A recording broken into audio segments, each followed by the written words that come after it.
নমস্কাৰ গাইজ, আজি নতুন এটি ভিডিঅ' লৈ আপোনালোকৰ মাজলৈ আহিছোঁ।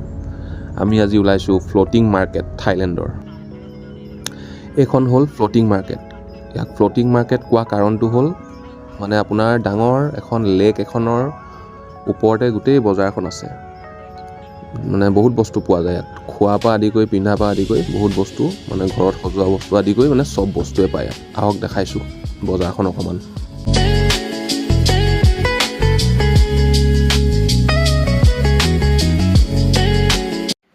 থাইলেণ্ডৰ এটা ফেমাছ হ'ল ক্ৰক'ডাইল মিট, তাৰপৰা আপোনাৰ জংগলী গাহৰি, তাৰপৰা হৰিণা আৰু হাঁহ আৰু বহুত কিছুমান আপোনাৰ ইনচেক্ট কিছুমান পায়, মানে পোক পৰুৱা আদি কৰি বহুত খায় সেইবোৰ মানে।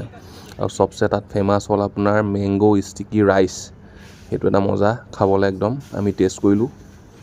তাৰপৰা আপোনাৰ পাড থাই বুলি আছে, টম য়াম গ্ৰুম বুলি আছে, গ্ৰীণ কাৰী, এইখিনি মানে বহুত খাবলৈ টেষ্টি আছে তাত আৰু ফেমাছ হয় মানে।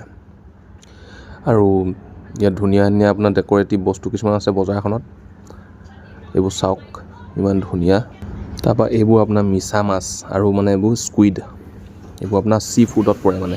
আৰু এইফালে চাওকচোন পেডিকিউৰ মেনিকিউৰ কৰিব পাৰিব, সৰু সৰু মাছবিলাকে আহি পেলাই মানে ভৰিত কুটকুটকৈ কৰে। সেইটো নকৰিলোঁ, নেক্সট টাইম এবাৰ কৰি চাব লাগিব গ'লে মানে আকৌ এবাৰ।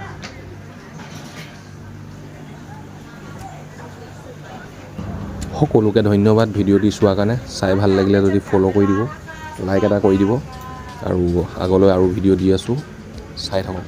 Thank U.